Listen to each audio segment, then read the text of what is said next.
Hi everyone, welcome to another episode of Rise Up. I'm your host VitaLetum, and this time I'm going to be talking about macro versus micro. And macro, everyone's going to say that macro is important, and I'm going to say, yeah, they're right. But it comes back to that whole thing of having fun.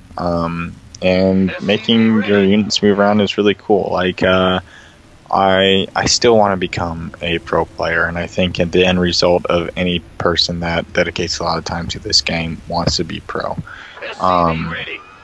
And the thing that I have to say is that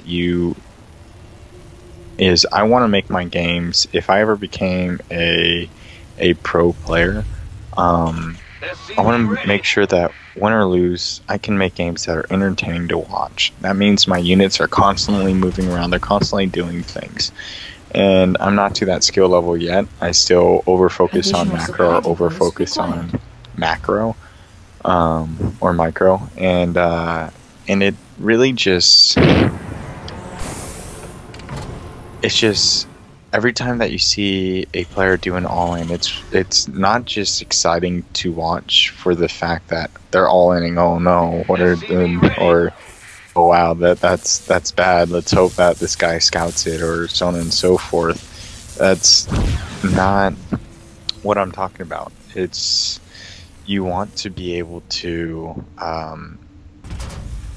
It's fun to watch because you get to see units moving all the time. You get to see things happening at all times. And when two players are macroing up, it's not as exciting the first couple of minutes. I mean, people are playing to win. Yeah, it's a tournament, but it doesn't become something amazing to watch until 10 minutes into the game. And so I want to get it to the point where it's always fun to watch my games. It's always fun to do this. I mean, set yourself up if you're going to have fun with this game, and if you do eventually want to go pro, again, always remember to have fun. But what is going to make a difference when you become a pro player? Or what is going to make a difference when you become or just for yourself, what's going to entertain you while you play? I want to be entertained while I'm playing. That's the point of me playing a game. Upgrade complete. Anyways, going around, I'm going to be scouting and taking a look at what my opponent has. I mean, not really much. He's not really going to have much at this point in the game. I'm thinking about delaying my scout time by a little bit more. The main reason why people scout this early on anyways is to make sure that they're not choosing everything looks normal. But I think you can do that with your first one or two Marines, or as any race set, or with anything that you play your first couple of Zerglings, and with enough time. I mean, if you see anything weird, like there's 3 probes moving around on the map, then yeah, make sure you look around, because that's a little fishy. But I think I'm going to be delaying it a little bit more, and just seeing if they see if they're fast expanding or not, because that's really the most important thing as a Terran player, is to see if the Protoss is fast expanding, because that deters whether or not you're going to get a 3rd command center really quickly, or for Zerg if you're going to get a 3rd base really quickly, or if you're going to do some type of really aggressive push to kind of kill their expansion, so you have an expansion and they don't, because no one really wants to be even bases with the Protoss, I feel. Except another Protoss. And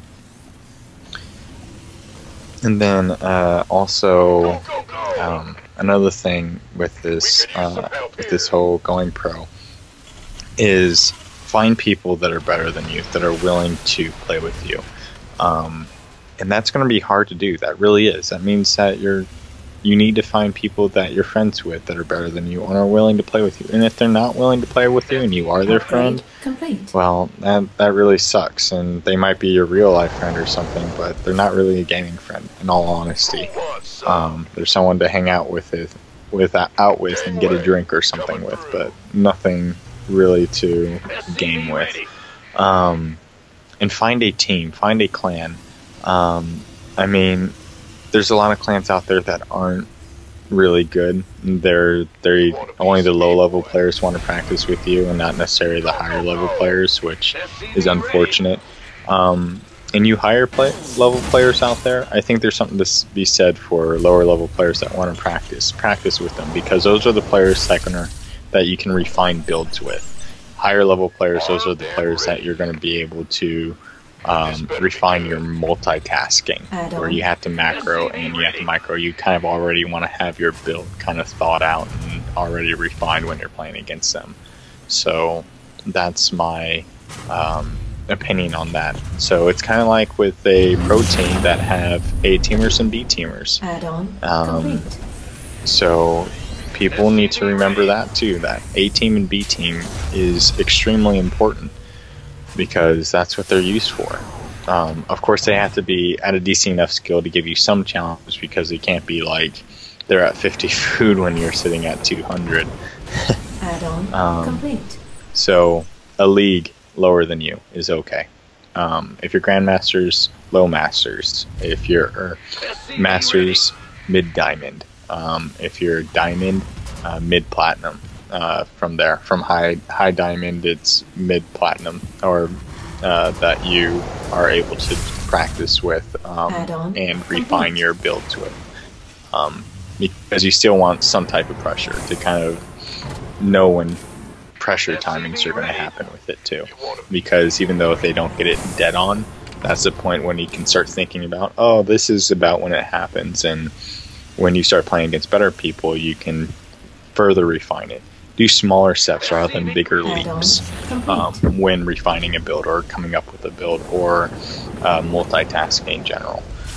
Because I think that people that try to do these huge steps, that's what sets them back. They get at a decent level, they'll get to mid-masters, and they'll change something, their playstyle, so drastic that they'll go all the way to high diamond again, or low masters, and that sucks. And that discourages them from playing again, not because they're bad, but because, well, they screwed up.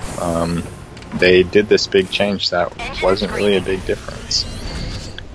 So right now I was trying some Banshee harassing. You know, it can be really hard against Protoss, especially against a Protoss that already had an observer out, and I didn't catch that observer.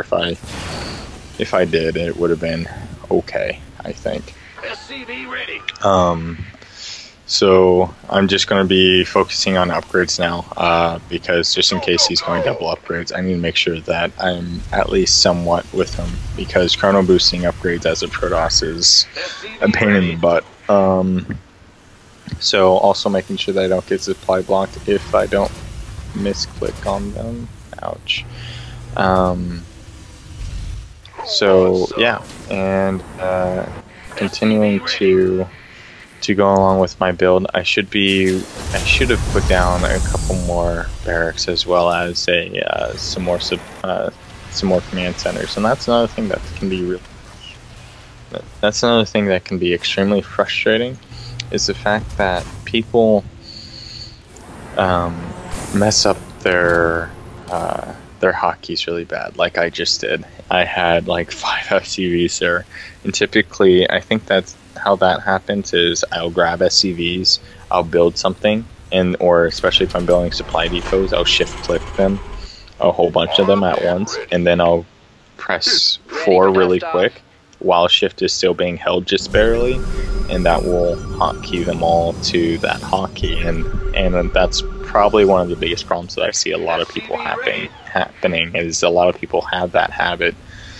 So what I suggest is that shift command is change it to something not awkward, still something you can reach, but a little harder to access, and that will make it so, basically make it something so whatever you hotkey your buildings on, that you have to lift that finger off of it in order to touch it.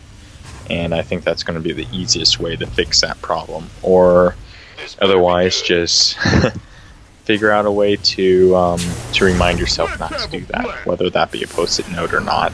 And I've heard some people have success with that, not a lot though. Research complete. And find music. That's another thing to do. Always find music to listen to while you play, because that just keeps you in a good mood. Because being in a good mood while you play is great. It's satisfying.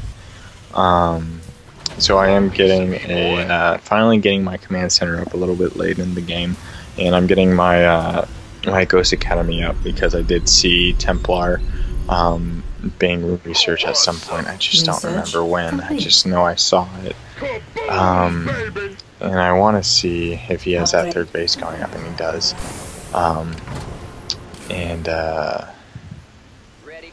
So right now, I'm just going to be going along with the whole type of macro style. And I really, by now, I should be working on my fourth base. And the fact that I haven't started working on my fourth base, there's just a lot of timings that I need to work on. And of course, this is all in game, so it makes it a little bit harder to do. But I think this is something that any Masters level player can do. And even though my Terran still remains at a Masters level, my other races aren't. I'm still playing random. That's another thing that I want to say, is that I am playing random until I get back into Masters from my long break. And yeah, I mean, I think that's a great way to relearn the game, and it'll etch you on to really want to play your main race again, because I don't know why, there's that loyalty to your main race. I don't know how TLO does it. How he was able to switch from Terran to random to Zerg. Or I should say Terran to random, back to Terran to Zerg. So I'm going to be starting my drops pretty soon. I accidentally grabbed some ghosts. And that's another thing that I want to do, is I got in the habit of putting my army into one hockey and tabbing through it. But I think I want to start, I think that's going to be my next step, is using 3 hotkeys for my army. And then eventually putting drops on 0. And I won't know what to do with 9 though. I'll have to figure out what to do with 9. Maybe I'll put planetary fortresses or hidden bases on that. But I haven't decided yet. Oh, this storm could hurt. I should just snipe him, but no, I EMP'd him. Oh, I need to learn how to snipe too. Moving around. It looks like that I'm a little out of sync with everything. So live commentary is going to be a little bit harder. So I guess that's another reason that I don't really do commentating at the moment, is because I'm not able to do my own rendering at the moment. So until I get to that point, you guys are going to have to hear me rambling on about the random things of what can help you improve as a player, and what are some advices I can give people. Upgrade complete. Also, I should be, during this battle, I should have started my other base, but again, I'm not at the 8 PM to do that. My EPM set sitting at around 180 to 200 depending on the games, and my APM is at a lowly 80 to 90. And now I'm going to go in for the counterattack. Warpins can be a pain in the butt, but I have a substantial amount of units, so unless he had like 10 to 12 gateways, he wouldn't be able to deal with the army that I have. And continuing with upgrades, shoot, there's really a lot to talk about. Also, let's get away from the normal things I talk about getting a better player. What about discovering how to tell if people have natural talent, or if they have potential in this game? And I think that's something that I'm going to talk about in another episode. That's something definitely to think about. Do you have potential to become a great player, or is this something that should really remain a hobby for you? Because I think people need to make those choices. And I'm not saying no one can make it. I'm just saying that it's going to be really hard for some people versus other people. Some people are going to be just naturally talented at being great at the game, and other people not so much. And I guess the biggest example of that would be e.g.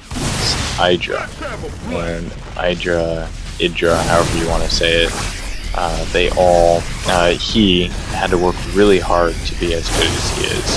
From my understanding, he wasn't very good at all, and when he first started, there was no natural talent to what he did. It was all just a lot of dedication to getting better.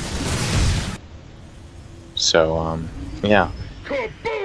And right now I'm just getting ready for a final push, looking around at his Nexus, and I saw that, took the Zelnaga and saw that he's retrying to take his third at a different third, which is kind of, it's harder and easier to defend at the same time. Siege units can defend that location a little bit easier. Mobile units can't defend it as easily because it's easier to be sieged upon.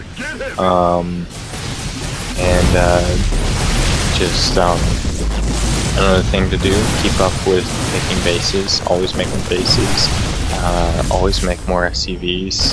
When you lose SCVs, replace them. Because, I mean, not having an economy means no units, and no units means no micro, and no micro means you're dead. So I will see you guys next time on the next episode of Rise Up. And I will be able to, well, I'll say that next episode. Anyways, I'll talk to you later. Bye.